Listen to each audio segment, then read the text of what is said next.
بسم الله الرحمن الرحيم. الحمد لله رب العالمين، والصلاة والسلام على نبينا محمد وعلى آله الطيبين الطاهرين وأصحابه غر الميامين. عزیزان بیننده، دوستی از من طلب کرد که درباره اهل بیت پیامبر صلی الله علیه و سلم و بخصوص در اطراف امام باقر و امام جعفر صادق رحمت الله علیه یک صحبتی داشته باشم. نخست درباره مفهوم کلمه آل و اهل در قرآن و در نزد اهل سنت و الجماعت میپردازیم. آل و اهل یعنی این فرزندان و اقربا و زنها هستند و قرآن هم درباره موسی علیه السلام به ما نقل کرده، میگه که اذ قال موسی لاهلهم کثوا انی آنست نارا. موسی علیه السلام یعنی به یاد آور وقتی را که موسی به اهل خودش گفت، یعنی اهل اینجا یعنی که همراهشون زنشون بود و فرزندانشون بود. این چنین قرآن درباره ابراهیم علیه السلام و زوجه پاکشون ساره برای ما فرموده گفت رحمت الله و برکاته علیکم اهل البیت. یعنی وقتی که این آیت نازل شد همراه ابراهیم علیه السلام تنها زنشان ساره بود. یعنی با این معلوم شد که قرآن اصطلاح اهل را برای زوجه استفاده میبرد. این چنین در سوره احزاب میبینیم که آیت هایی که درباره زنهای پیامبر صحبت میکند، در ضمن اون آیت ببینیم که الله تعالی میگه که انما یرید الله لیذهب عنکم الرجس اهل البیت. هم قبل از این آیت و هم بعد از این آیت درباره زنهای پیامبر علیه السلام شامل میشود.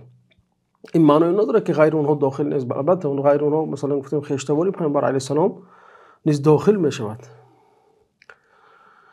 خب یعنی خلاصه میرسیم که مفهوم اهل بیت در نزد اهل سنت و جماعت طبق قرآن و سنت این بنو هاشم و بنی مطلب هستند و یعنی که اونهایی که با اونها صدقه حرام شده است و اینچنین زوجات پیامبر علیه السلام. بنی هاشم وقتی پرسیدن کی است، گفتن که بنی هاشم این آل علی، آل عباس، آل جعفر و آل عقیل است و آل حارث نیز واردی به آن میشود. خب امروز درباره یکی از ستارگان علم، فقه، زهد، عبادت، تقوا و خداترسی درباره امام محمد باقر صحبت خواهیم کرد. امام محمد باقر سال 57 در مدینه منوره تولد شدند. یعنی وقتی که امام محمد باقر تولد شدند فرزند علی بن الحسین یعنی امام سجاد به اصطلاح و فرزند حسین بن علی، امام باقر 4 سال بابای خود را دریاب کردند، یعنی امام حسین را. یعنی وقتی تولد شدند سال 57 بود، امام حسین سال 61 به شهادت رسیدند. یعنی 4 ساله بودند که بابای این کس به شهادت رسیدند. امام یکی از بزرگان تابعین هست و از شک نیست که فقیه هست، عالم است، عامل است، از سادات اهل بیت است و از بزرگان علمای اسلام به حساب میخورد.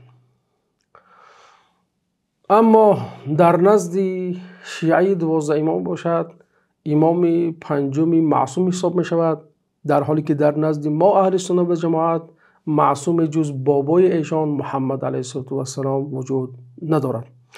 شیعه های زیدی باشند امام باقر را اعتراف ندارند همچون امام، بلکه زید ابن علی را اعتراف دارند که برادری باقر است. پدر باقر علی بن الحسین زین العابدین است. مادرش باشد فاطمه بنت الحسن، یعنی که فاطمه دختری حسن ابن علی ابن ابی طالب است، یعنی که دختری عمه خود را گرفتند. و کنیهشان ابو جعفر است، برای اینکه بزرگترین فرزند ایشان جعفر ابن محمد معروف به جعفر صادق بود.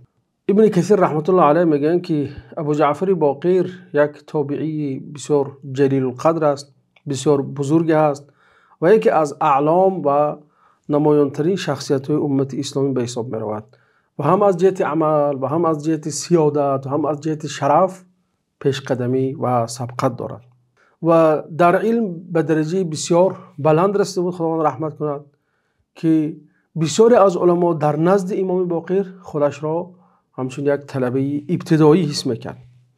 برای همین لقب باقر به او داده شد. امام ذهبی رحمت الله علیه مورخ بزرگوار میگن که کان من فقهاء المدینه، باقر رضی الله عنه از بزرگان فقهای مدینه بود. او را باقر لقب کردند زیرا میگه ابن کثیر لانه شق العلم و بقره و عرفه و عرف اصله و خفیه، یعنی علم میگه شکافت، علم اساسش دانست، اصلش دانست و علم را خیلی خوب دانست، برای به لقب باقر گرفت. اهل سنت و جماعت اجماع دارند که امام باقر از روات و فقهای ثقات حساب میشوند، یعنی که از بزرگترین راوی های حدیث و هم از بزرگترین فقهای عصر خود و عصر بعد خود نیز حساب میشوند. محمد بن سعد میگه که کان الباقر ثقة کثیر الحدیث، باقر ثقه بود، یعنی که موردی قبول علمای حدیث بود و این چنین بسیار حدیث روایت میکرد. خیرالدین زرکلی باشد میگه که کان الباقر ناسکا عابدا له فی العلم و تفسیر القرآن آراء و اقوال، یعنی انسانی خدا ترس بود، انسانی عابد بود، در علم خیلی دستی دراز داشت و در تفسیر قرآن رأی ها و اقوال ها خیلی معتبر است.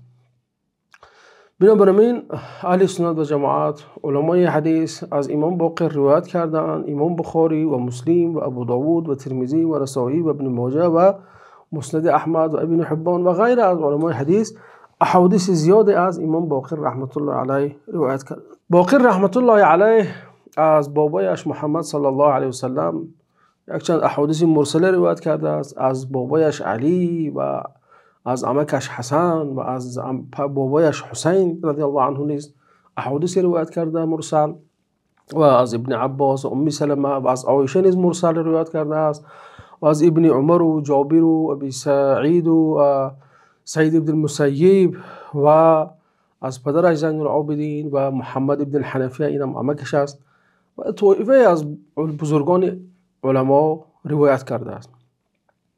تا روایت از ابو هریره نیز دارد و از سمره بن جندب نیز دارد و میگن که در حدیث اونقدر بسیار حدیث روایت نمیکرد، بلکه بسیارتر امام باقر با فقه مشهورتر است و با فتوا مشهورتر است. ذهبی میگه که و هو فی الروایت کابیه و ابنه جعفر، یعنی که در روایت میگن مثل پدرش و پسرش جعفر بود. بعد میگه که هر سهشون حدیثاشون اینقدر زیاد نیست، لیکن در مسائل و در فتوا خیلی پیشرفت هستند.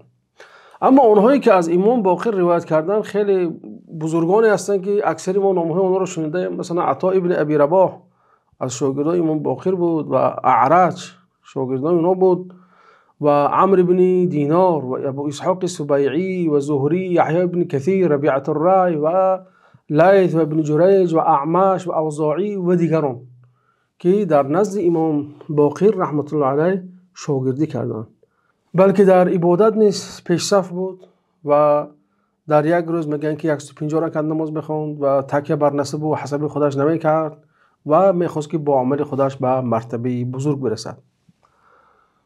و در روایت میگه که عسى ان تكون الدنيا هل هي الا مركب ركبته او ثوب لبسته، این دنیا است که یا مرکبی که سوار میشوی، یا لباسی که میپوشی، یا زنی که میگیری و یا اینکه خوراکی که میخوری. یعنی دنیا هیچ چیز نیست، دنیا عبارت از همین چیز است. بنابراین باید که انسان غنیمت دارد و به عبادت خدای خودش مشغول شود. امام باقر از ذریت خلیفه راشد ابوبکر صدیق ازدواج کرد. فاطمه که به نام ام فرما مشهور است دختر قاسم ابن محمد ابن ابی بکر صدیق است.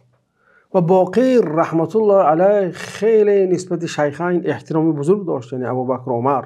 از امام باقر رحمت الله علیه روایت آمده است که گفتن که اللهم انی اتولی ابا بکر و عمر، خدایا من هر دوی مردی که دوست می‌دارم. اللهم ان کان فی نفسی غیر هذا، خدایا اگر در نفس من، در دل من غیر این چیز باشد، شفاعت پیغمبر برای من نصیب مگردان. و ذهبی آورده است رحمت الله علیه. و در کتاب کشف الغمه یکی از کتب شیعه های امامی آمده است که باقر رحمت الله علیه با فتوا و رأی ابوبکر صدیق میگرفت، یعنی گاهی فتوا میداد. آمده است که درباره زینت دادن شمشیر وقتی پرسیده می شود میگه که لا بأس، باکی ندارم، میگه باقر. بعد میگه که فقط حل ابوبکر صدیق و سیفه، چون که ابوبکر صدیق شمشیر خودش رو زینت داده بود. آدمی که سوال میداد گفت ابوبکر صدیق، تو صدیق نگویی؟ امام باقر از جوشون جهیدن، میگه راوی فبثب الباقر واستقبل القبله، از جوش جهیده خست و رو به قبله ایستاد و گفت نعم الصدیق، نعم الصدیق، بله صدیق، صدیق. فمن لم يقل له صدیق، کسی که برای وی صدیق نگوید فلا صدق الله له في الدنيا ولا في الاخره، یعنی خداوند نه دنیاشو عملاشو باور کنه نه آخرتش، یعنی قبول نکنه به معنای همین چیز است. و هذا اینم بین برادر از وفا و وفاداری نسبتی صحابگان و دوستان بابایش محمد صلی الله علیه و سلم است. امام باقر اونچنان انسان متواضع و اونچنان انسان خاکسار بود که میگه که متکبران رو تحقیر کرده، میگه که ما دخل فی قلب امرئ شیء من الكبر الا نقص من عقله مقدار ذلك. هر قدری که در عقل انسان، در انسان کبر پیدا شود، همون قدر از عقلش کم می شود. یعنی انسان بی عقل فقط کبر میکند، انسان بی عقل فقط کبر میورزد. محمد بن منکدر میگه که ما رأیت احدا يفضل على علي بن الحسين حتى رأيت ابنه محمد الباقر. من فکر نمیکردم که کسی از علی بن الحسین زین العابدین بالاتر و با فضیلت باشد، مگر اینکه وقتی پسرش محمد را دیدم درک کردم که پسرش محمد از پدرش هم دیده بزرگتر است و خواستم که او را پند دهم، او مرا پند داد. میگه حکمت از امام باقر آمده است که میگن که افضل ترین چیز این است که انسان از خود الله تعالی اون چی که در نزد الله است پرسد، یعنی فقط با خدا توجه کند، فقط از خدای تعالی پرسد.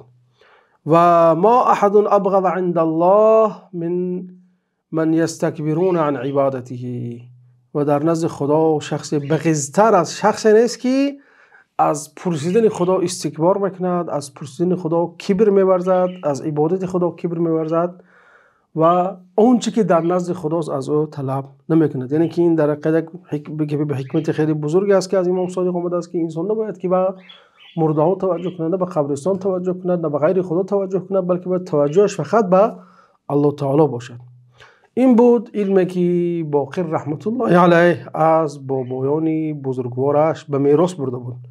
با همین این مرد بزرگوار و این ستاره عبادت و ستاره شرف و ستاره علم و فقه سال 114 هجری در مدینه وفات کرده، در قبرستان بقیع همراه با پدرش علی بن الحسین و عمکش حسن ابن علی و بیبی بزرگوارش فاطمه بنت محمد صلی الله علیه و سلم دفن شد. و در حلقه آینده درباره فرزندش جعفر ابن محمد که محصول و میوه دستی محمد باقر است صحبت خواهیم کرد. تا حلقه آینده و السلام علیکم و رحمت الله.